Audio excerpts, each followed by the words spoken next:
Why don't we learn how to save money in school? I'll help you with these 5 steps. Wait for step 3, it's a real eye-opener.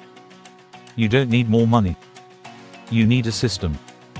Most people try to save after they've spent everything. That's why it never works. Here's how I started saving even when I was broke, and how you can too. Tip 1: pay yourself first. The golden rule: always pay yourself first.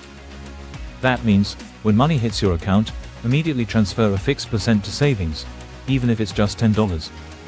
Automate it. If you wait till the end of the month, there will be nothing left. Tip 2: track every euro, dollar. You can't save what you don't track.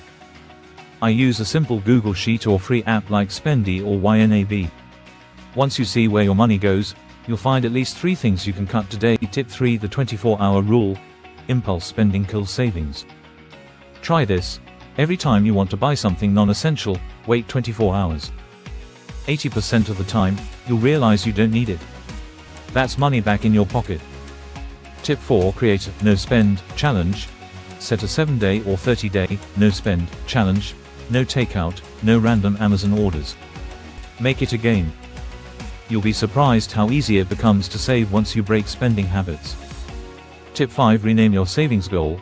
Instead of savings, call the account what it's really for: Freedom Fund, Thailand trip, emergency escape. When your brain connects it to something emotional, it protects it. Saving money isn't about being cheap, it's about buying freedom. Start with just one of these tips, and I promise your future self will thank you. Want more ways to escape the 9 to 5? Hit subscribe and I'll show you how to grow your money smart. See you in the next one.